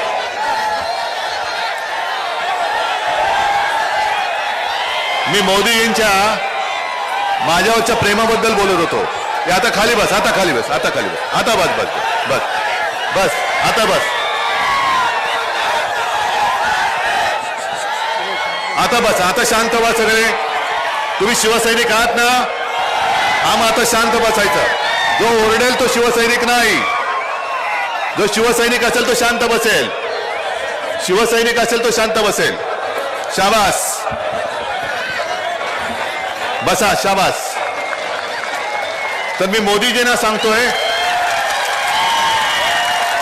की तुम्ही एवढ्या प्रेमाने माझी चौकशी करत होतात. मी हॉस्पिटलमध्ये होतो. शिवसैनिक आहेस ना, शांत बसायचं. तुम्हाला कल्पना होती की माझं असं विचित्र ऑपरेशन झालं होतं की मी खांद्यापासून खालपर्यंत हलू शकत नव्हतो, आणि तुम्ही माझी चौकशी करत होतात. पण ही चौकशी तुम्ही जे करत होतात ते तुमच्या खालच्या माणसांना माहित नव्हतं का? ते तुम्ही कोण म्हणालात मगाशी, उपमुख्यमंत्री. आणि एका बाजूला तुम्ही माझी चौकशी करताना हे तुमचे आत्ताचे झालेले पाव मुख्यमंत्री आहेत देवेंद्र फडणवीस आणि आमच्यातले गद्दार, हे रात्री गाठीभेटी करत होते. याचं सरकार कसं पाडायचं? याचे हातपाय हालत नाहीत, याला आता खाली खेचलं पाहिजे. म्हणून तुम्ही ही सगळी नालायक माणसं, माझी शस्त्रक्रिया झाली असताना सरकार खाली खेचण्याचं कटकारस्थान करत होते.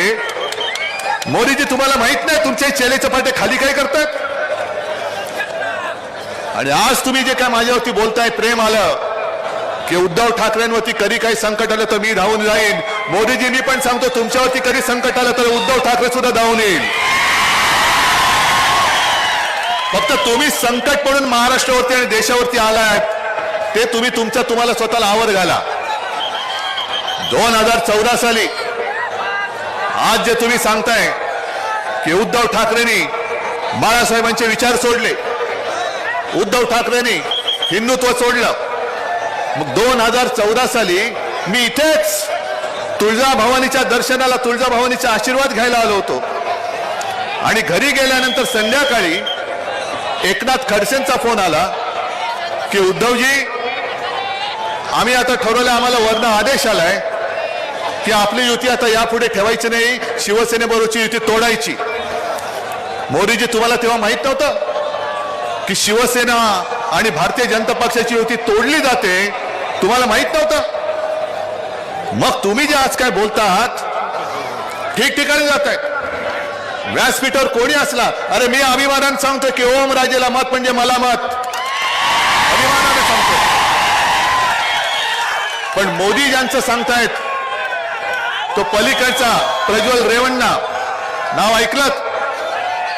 त्याचे अनेक व्हिडिओ असे बाहेर आलेले आहेत आणि मोदी सांगतात याला मत म्हणजे मोदींना मत.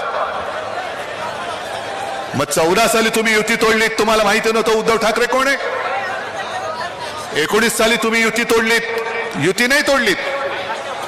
ज्या बाळासाहेबांचं कर्ज तुम्ही मानता आहात की बाळासाहेबांचं माझ्यावरती म्हणजे त्यांच्यावरती मोठं कर्ज आहे.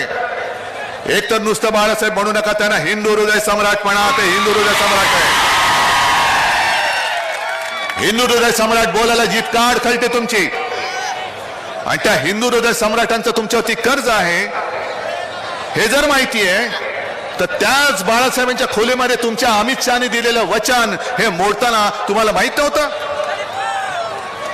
अरे मी तुळजाभवानीची शपथ घेतली, माझ्या आईवडिलांची शपथ घेतली की अमित शहानी बाळासाहेबांच्या खोलीत, ज्याला आम्ही मंदिर मानतो, त्या खोलीमध्ये मला शपथ घेऊन त्यांनी सांगितलं होतं की मी शब्द देतो 2.5 वर्षाचं मुख्यमंत्री पद हे शिवसेना भाजपमध्ये वाटलं जाईल.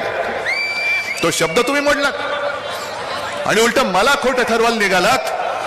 मग मगाशी ओमराजेंनी जे काय प्रश्न मांडले, अंबादासनी जे मानले, त्या प्रश्नाची उत्तरं दिल्यानंतर तुम्ही ठरवायचं खोटं कोण बोलतंय.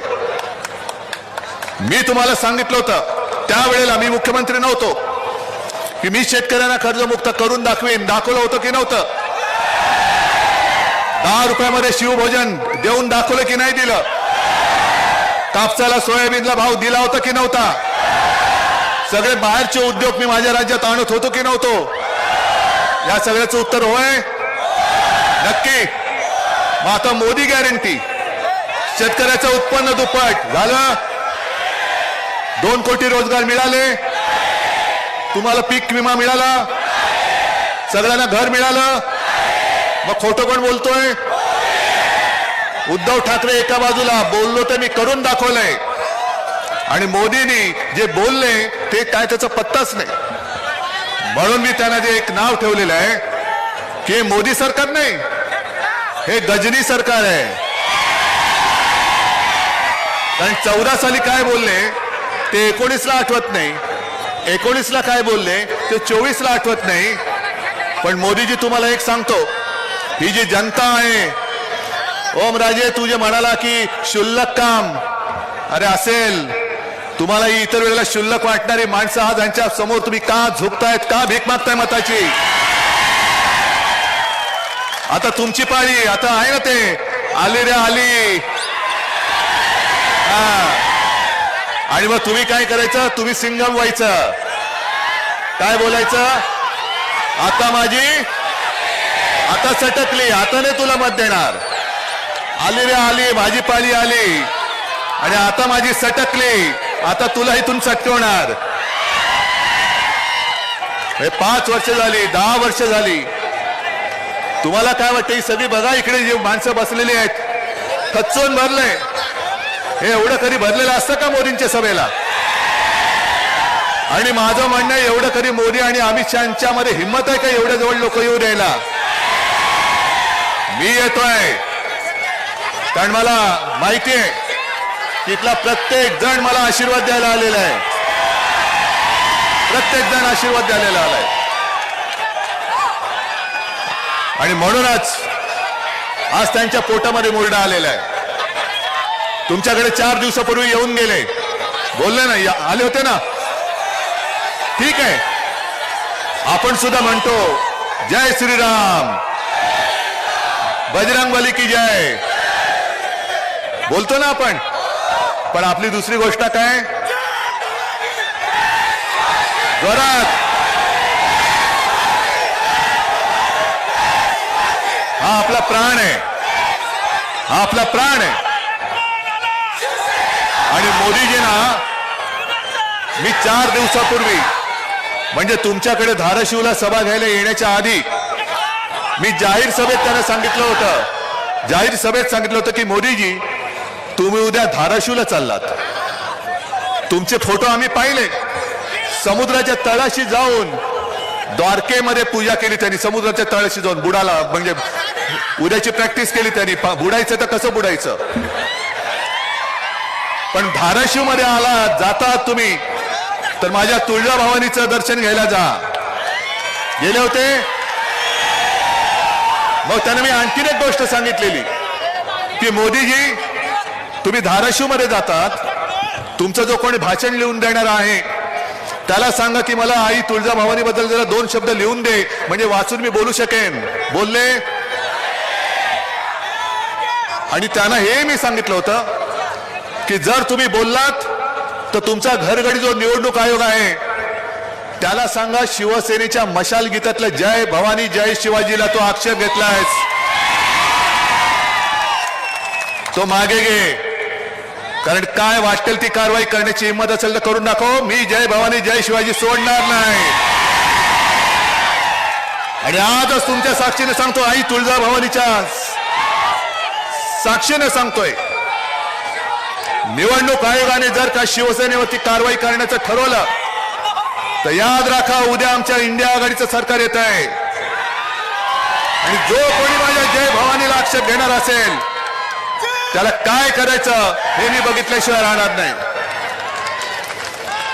एक तर जय भवानी बोला, आणि जर जय भवानी तुम्ही बोलला नाहीत तर आमचा जो एक संशय आहे तो पक्का होईल की तुमच्या मनात माझ्या महाराष्ट्राबद्दल आकस आहे, हे आम्ही नक्की समजू. अरे आज तुम्हाला एवढ्या सभा घेण्याची वेळ येते, का लागते गरज. 14 साली 19 साली कधीतरी मोदीजी तुमच्या जिल्ह्यात आले होते. महाराष्ट्रामध्ये किती सभा घेतल्या होत्या, जास्त नव्हत्या घेतल्या. पण आता जवळपास प्रत्येक जिल्ह्यात जात आहेत, प्रत्येक गल्लीबोळात जात आहेत.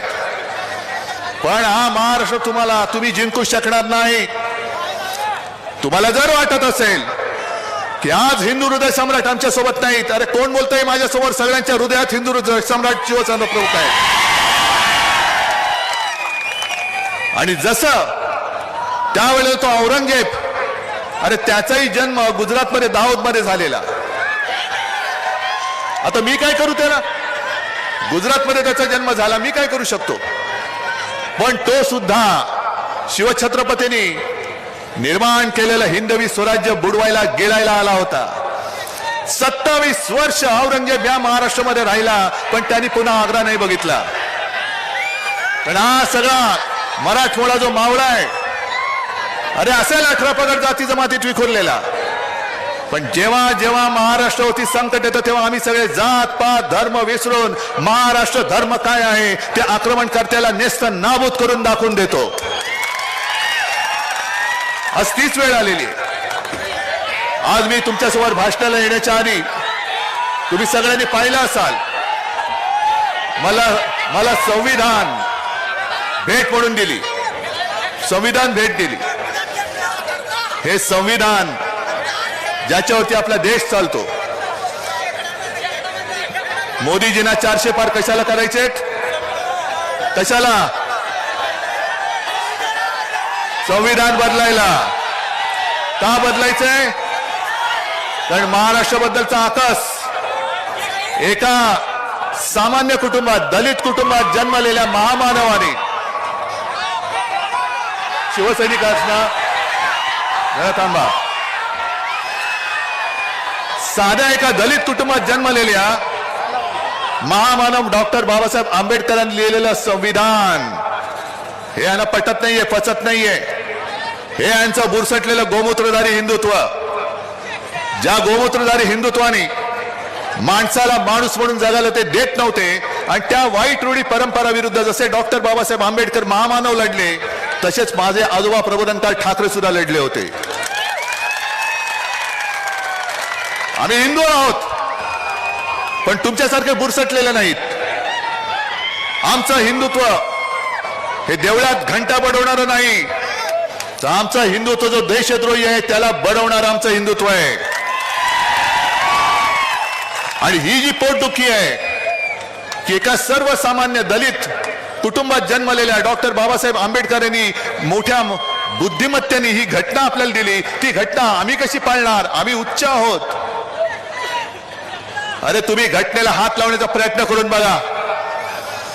ज्या दिवशी ही घटना बदलण्याचा प्रयत्न करतील त्या दिवशी अख्खा देश पेटून उठल्याशिवाय राहणार नाही.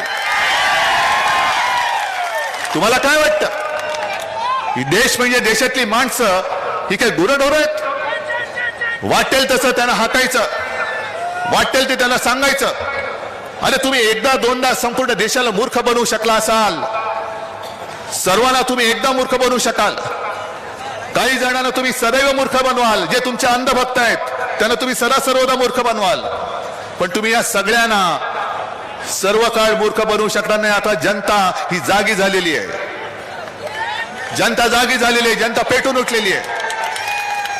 प्रत्येक वेळेला काही झालं, निवडणूक जवळ आल्यानंतर हिंदू मुस्लिम करायचं, हिंदू मुस्लिम दंगे लावायचे. काय करताय? जरा थांबा. प्रत्येक वेळेला दंगे करायचे. आणि आता त्याने नवीन काढले, म्हणजे मी बातम्या वाचत असतो, बातम्या बघत असतो, इंडिया आघाडी जिंकली तर म्हणजे पाकिस्तानला आनंद होईल. का पाकिस्तानला आनंद होईल? अरे आमच्यापैकी कोणीतरी न बोलवता नवाज शरीफचा केक खाऊन आलो होतं तुमच्यासारखा? आमच्यापैकी कोणीतरी तिथल्या त्या जिनाच्या कबरीवरती डोकं टेकून आलं होतं? नाही. पण आपल्यामध्ये मारामारी लावायच्या.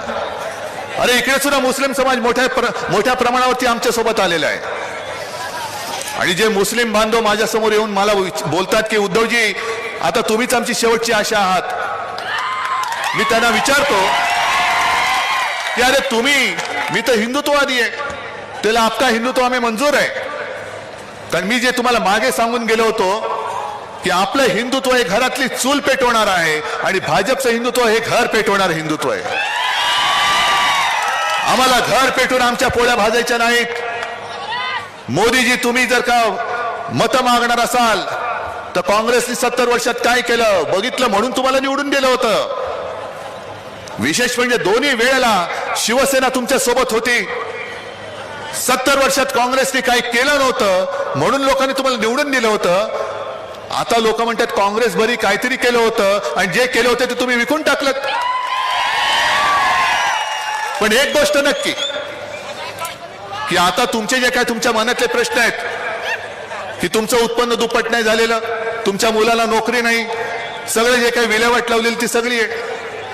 खात्यामध्ये 15 लाख आले, पण भाजपच्या खात्यात किती आले? 10,000 कोटी. मग आजचे दिन कोणाचे आले?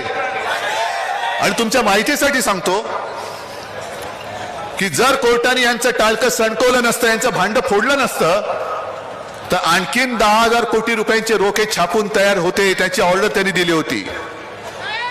मग आता मला सांगा, इथले व्यासपीठावरती काँग्रेसची लोक पण आहेत. काँग्रेसच्या खात्यामध्ये किती आहेत पैसे? काही शेकडा कोटी असतील, ते सुद्धा यांनी फ्रीज करून टाकले होते. आणि भाजपच्या खात्यात किती? 10,000 कोटी. म्हणजेच काँग्रेसनी 70 वर्षात काही नाही केलं ते यांनी 2.5 वर्षात केलं होतं की नव्हतं? बरोबर ना? मग देशाला कोणी लुटलं?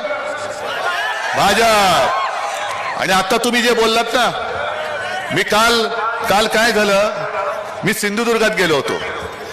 सिंधुदुर्गामध्ये सुद्धा एक तर पंचायत अशी झालेली आहे की मोदीजी जे बोलले की हे काँग्रेसवाले, इंडिया आघाडीवाले तुमची सगळ्यांची संपत्ती ही लुटतील आणि ज्याला मुलं जास्त आहेत त्याला ते देतील. काय भाषा? म्हटलं हो मोदीजी, तुम्हाला राजकारणात पोर होत नाही त्याला आम्ही काय करू? आमचा दोष आहे? आमची मुलं तुम्हाला कडेवर घेऊन फिरवावी लागतात, याला मत द्या, याला मत द्या, याला. अरे तुमचं पोर कुठे आहे? तुमच्या राजकारणात तुम्हाला मुलंच नाहीत.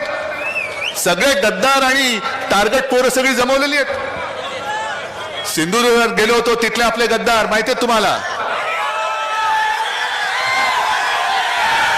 त्यांनी मला धमकी दिली होती, कोकणात येऊनच दाखव. यांच्या विरुद्ध बोललं तर परत जाऊन दाखव. अरे मी जाऊन उभा राहिलो, म्हणले मी उभा इकडे, या हिंमत असेल ये, तुला गाडून जातो की रे बघ. म्हणजे कोकणातली माणसंच तुला तिकडेच गाडतील, पण संपूर्ण राज्यभर माझी माणसं गल्लीबोळामध्ये पसरलेले तुला फिरू देतील काय?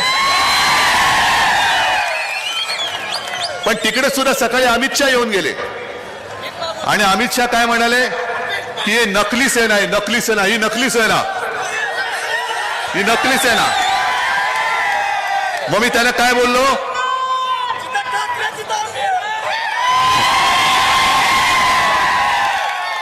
मी काल जे बोललो ते पुन्हा सांगतो, कारण काल ऐकलं नसेल, त्यांचे गुप्तहेर आले नसतील, तर आज परत बोलतो. जे माझ्या या शिवसेनेला नकली म्हणतात ते बेअकली आहेत, बेअकली आहेत. अरे तुम्ही सगळी भेकड माणसं, ही अशी तुमच्याकडे संपत्ती आहे? हे आहेत माझे निवडणूक रोखे, हे माझं वैभव आहे, ही माझी संपत्ती आहे. आणि आपल्याला सरकार का आणायचंय की आपण नुसतं रडगाणं नाही घ्यायचं. कांदा निर्यात बंदी कधी उठणार, कधी उठणार? अरे पहिले सरकार उठाव, पहिलं ते केंद्रातलं सरकार उठवा. कांद्याची निर्यात बंदी आम्ही उठून देतो तुम्हाला. कांदा निर्यात बंदी कधी उठणार? शेतकऱ्याला हमी भाव कधी मिळणार? जीएसटीचा छळ कधी थांबणार? शेतकऱ्याच्या बी बियाण्यावरती जीएसटी आहे, खतावरती जीएसटी आहे, वीज पंपावरती जीएसटी आहे, शेतकऱ्याचं जे शेततळ आहे त्याच्यावरती जे प्लास्टिक लागतं त्याच्यावरती जीएसटी आहे. नुसतं रडायचं? मी तुम्हाला वचन देतोय, इंडिया आघाडीचं सरकार आल्यानंतर शेतकऱ्याला जे शेतीसाठी आवश्यक अवजारं आणि बी बियाणं कीटकनाशकं असतील आहेत त्याच्यावरचा जीएसटी मी पूर्ण माफ करून तुम्हाला देईन. आणि इकडे छोटे मोठे व्यापारी सुद्धा आहेत, गुजराती असतील, त्यांना किती छळ होतोय जीएसटीचा. एक जर का कधी हप्ता त्यांचा भरायचा चुकला, एक हप्ता भरायचा चुकला की लगेच धाड पडते आणि तुरुंगात टाकलं जातो. मी त्या छोट्या मोठ्या व्यापाऱ्यांना सुद्धा सांगतोय की आम्ही त्या जीएसटीच्या कर प्रणालीमध्ये बदल करू आणि तुमच्यावरती जो कर दहशतवाद चालू आहे तो सुद्धा आम्ही नष्ट करून टाकू. आणि सगळ्यात महत्वाचं म्हणजे नुसतं आपण जे बोलतोय, महाराष्ट्रातले उद्योग यांनी गुजरातला नेले, बल्क ड्रग पार्क गुजरातला नेला, मेडिकल डिव्हाइस पार्क जो संभाजीनगर मध्ये होणार होता गुजरातला नेला, मुंबईचा हिरे बाजार गुजरातला नेला, मुंबईत होणारं आर्थिक केंद्र गुजरातला नेलं. हे त्यांनी आजपर्यंत जे महाराष्ट्राला लुटलंय. म्हणून मी जे मागे काल आणि रोज बोलतोय, अरे आमच्या शिवछत्रपतींनी सुरत लुटली होती आणि सुरतेचे हे दोन व्यापारी शिवछत्रपतींचा महाराष्ट्र लुटतायत. मी मुख्यमंत्री होतो तेव्हा यांची हिंमत नव्हती महाराष्ट्र लुटायची. आणि पुन्हा सरकार आल्यानंतर महाराष्ट्राची लूट तर मी थांबवेनच, पण महाराष्ट्राचं लुटलेलं वैभव मी पुन्हा नव्याने तुम्हाला उभं करून देईन.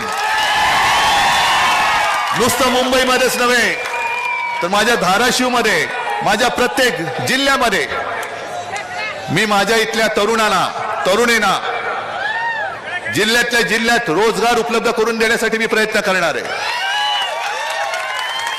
आता ओमराजे तुम्ही जी काय कामं धडाधड सांगितली, मेडिकल कॉलेज असेल, अरे ती तर जसं मोदी म्हणतात की हे तो ट्रेलर आहे, मग 2.5 वर्षात आम्ही केलं ते काय होतं? मग 5 वर्ष माझं सरकार राहिलं असतं तर काय झालं असतं महाराष्ट्राचं? भलं झालं असतं ना. आणि मोदी जे म्हणतात ट्रेलर आहेत ते 10 वर्षापूर्वी गॅसची किंमत काय होती, पेट्रोलची काय होती, डिझेलची काय होती, तुम्हाला मिळणारा भाव काय होता, कमी काय झाले, जास्त काय झाले ते बघा. आणि हा ट्रेलर असेल तर पुढचा पिक्चर बघायचा तुम्हाला. 10 वर्षात जेवढ्या शेतकऱ्यांनी आत्महत्या केल्या, हा जर का ट्रेलर असेल तर पुढच्या 5 वर्षात आणखीन होणाऱ्या आत्महत्या तुम्हाला बघायच्यात. मग या ट्रेलरवाल्यांना आता पॅक करून द्या, जा तुम्ही आमच्या महाराष्ट्रातले सगळे उद्योगधंदे जसे गुजरातला नेले, तुम्ही माझ्या शिवसेनेतले गद्दार जसे गुजरातला नेले, आता तुम्ही आमच्यावरती संकट म्हणून आलाय. तुम्ही सुद्धा गो बॅक, तुम्ही सुद्धा गुजरातला परत जा. महाराष्ट्रामध्ये तुमचं काम नाही. हा महाराष्ट्र हा स्वाभिमानी आहे. हे महाराष्ट्राची अस्मिता संपवायला निघालेत, महाराष्ट्राचा अभिमान चिरडायला निघालेत. म्हणून मराठी माणसाच्या आणि महाराष्ट्राच्या हितासाठी लढणाऱ्या शिवसेनेचा ते घात करू पाहत आहे. मंजूर आहे तुम्हाला? तुम्हाला काय वाटतं, तुम्ही धनुष्यबाण चोरलात म्हणजे माझी शिवसेना संपवलीत? अरे एक बाण तुम्ही चोरला, चोराच्या हातामध्ये धनुष्यबाण दिलात. पण आता ही मशाल जास्त भयानक आहे. मशालीचा जो दाय आहे, आणि मगाशी मला वाटतं त्या ताईने सांगितलं की हनुमानाने आपल्या शेपटीची मशाल करून लंका जाळली होती, तशी यांची ही हुकुमशहाची लंका आपल्याला जाळून टाकायची. आज मराठवाड्यामध्ये पाण्याची टंचाई आहे ना? आलं का घर घर नल आणि नल से जल? मग त्याच्यावरती मोदी बोलतात. अमित शहाजी, तुम्ही मला जे आव्हान दिलं काल की तुमच्यात हिंमत असेल तर याच्यावरती बोला, तुम्ही तुमच्यात हिंमत असेल सावरकरांवर बोला, सगळ्यावरती बोलायची माझी तयारी आहे. पण जर अमित शहाजी तुमच्यामध्ये थोडी तरी लाज राहील असेल, हिंमत तर नाहीच आहे, तर जनतेच्या प्रश्नावरती बोला. कधी देणार माझ्या मराठवाड्याला पाणी? 10 वर्षामध्ये केंद्राने काय दिलं मराठवाड्याला, त्याच्यावरती चर्चा करा. मोदीजी, तुम्ही 10 वर्षापूर्वी चाय पे चर्चा केली होती ना? आता 10 वर्षात केलेल्या कामावरती चर्चा करा. आणि जो जिंकेल, मी निवडणुकीतनं बिनशर्त माघारी घेईन आणि घरी जाऊन बसेन. जनतेने ठरवायचं की कोण खरं आणि कोण खोटं आहे. तरी माझी तयारी आहे. माझी 2.5 वर्षातली कामं मी तुमच्या समोर ठेवतो आणि मोदीजी 10 वर्षातली तुमची कामं तुम्ही माझ्या महाराष्ट्रासमोर ठेवा. होऊन जाऊ दे. ईडी, इन्कम टॅक्स, सीबीआय त्यांचे घरगडीच आहेत, पण काळजी करू नका.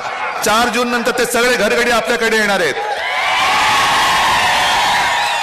आणि मग ज्यानी माझ्या शिवसैनिकाला सतवलंय त्याचा एकेकाचा हिशोब मी चुकता केल्याशिवाय राहणार नाही. व्याजासकट परत करी, व्याजासकट परत करी. आज जे शेतकरी आलेत, शेतकरी किती आहेत? सगळे शेतकरी आहेत. जरा नाही थांबा, सगळ्यांनी हात वर करा आणि जरा आजूबाजूला बघा. सगळ्यांनी मान फिरून बघा. तुम्ही एकटे असताना दोन हात तुमच्या सोबत आहेत, पण एवढे एकत्र आल्यानंतर किती हात झालेत बघा. अरे एवढे हात हे सरकार उलटून टाकू शकत नाही. हे ईडी, इन्कम टॅक्स, सीबीआय घेऊन येतात म्हणून मी यांना भेकड म्हणतो. अरे आम्ही तर मी माझ्या लोकांसोबत तुमच्या समोर येतो. आणि माझं आज सुद्धा आव्हान आहे की तुम्ही माझ्या शिवसेनेला ज्या पद्धतीने फोडण्याचा प्रयत्न केलात, माझं धनुष्यबाण चोरलं, तो लवाद तुमचा घरगडी दुसरा, नोकर तो निवडणूक आयोगात तुमचा पहिला घरगडी. मग ही सगळी यंत्रणा वापरून तुम्ही दरोडे घालतात. जर तुमच्यामध्ये परत एकदा सांगतो लाज लज्जा शरम असेल तर मी या जनतेत येऊन उभा राहतो आणि लवादाला म्हणा तू येऊन उभा राहा आणि मग लोकांना सांग शिवसेना फोडायची. मग बघूया लोक कोणाचं कानपट फोडतायत. पण तुम्ही उघड सगळी जी जुलुमशाही चालवलेली, हुकुमशाही चालवलेली, जे नड्डा बोलले होते त्यांचे अध्यक्ष की या देशामध्ये फक्त एकच पक्ष राहील म्हणजे तो भाजपा, हे स्वतः नड्डा बोललेत. तुम्ही प्रयत्न करून बघा, तुमचा भाजपा आम्ही आता औषधाला सुद्धा शिल्लक ठेवणार नाही. हा जोश जल्लोष, हा बोलकाय, हे मगाशी तुम्ही इकडे दाखवता ईव्हीएमचं, हे सगळ्यांना कळले का नीट? उमेदवार सांगण्याची गरज आहे, निशाणी सांगण्याची गरज आहे, पण ही निशाणी घरोघरी पोचले.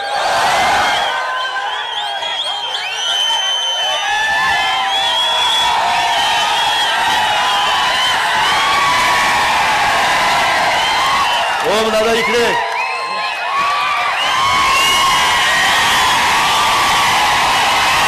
माझं ऐका ऐका,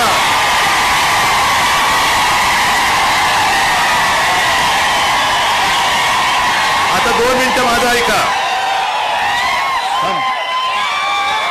नुसता जल्लोष नकोय, मला वचन पाहिजे.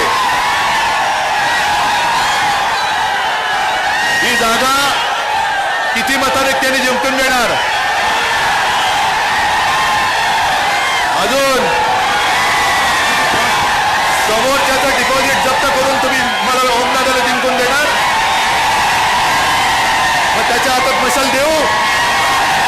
तुम्ही हातात मशाल घेतले, ही मशाल हुकुमशाहीला जाणेल. मग एकदा जोरात नारा द्या, जय भवानी, जय भवानी. चला, जय हिंद, जय महाराष्ट्र. शिवसेनेचे पक्षप्रमुख आदरणीय उद्धवजी ठाकरे साहेब आणि यानंतर शेतकऱ्याची मदत घ्या. गाडेगाव तालुका बार्शी जिल्हा सोलापूर यांच्याकडून 21,000 रुपये लोकवर्गणीच्या माध्यमातून सन्माननीय ओमदादांना या निवडणुकीसाठी या गावातील सगळे सहकार्य दिलेले, ज्यामध्ये गाडेगाव तालुका बार्शीकडून 21,000 रुपये लोकवर्गणीतून निधी अमोल मोरे, अभिमान पाटील, पोपट जाधव यांच्या वतीनं ओमदादांना इथे देण्यात येते. याचबरोबर ग्राहक समिती महाराष्ट्र राज्याचे अध्यक्ष अशोकराव देशमुख, याचबरोबर जिल्हा अध्यक्ष शिवाजी दांगट, प्रदेशाध्यक्ष तानाजीराव गोंड साहेब, कार्याध्यक्ष सतीजी बुरगुटे साहेब आणि या सगळ्यांच्या वतीनं जाहीर पाठिंबा या प्रसंगी ते या ठिकाणी देत आहेत. मी त्यांचेही मनपूर्वक आभार व्यक्त करते आणि यानंतर मकरंद राजे निंबाळकर साहेबांना विनंती करते त्यांनी आभार प्रदर्शन व्यक्त करावे. आजच्या या जाहीर सभेला आपल्या सर्वांचे लाडके नेते पक्षप्रमुख आदरणीय उद्धव बाळासाहेब ठाकरे साहेब हे उपस्थित राहिले. तसेच विरोधी पक्षनेते अंबादासजी दानवे साहेब, माजी आमदार राहुल मोठे साहेब, माजी आमदार ज्ञानेश्वर तात्या पाटील हे सर्वजण उपस्थित राहिले. त्याबद्दल मी व जिल्हा काँग्रेसचे अध्यक्ष, राष्ट्रवादी काँग्रेसचे अध्यक्ष, सर्व महाविकास आघाडीचे पदाधिकारी उपस्थित राहिले.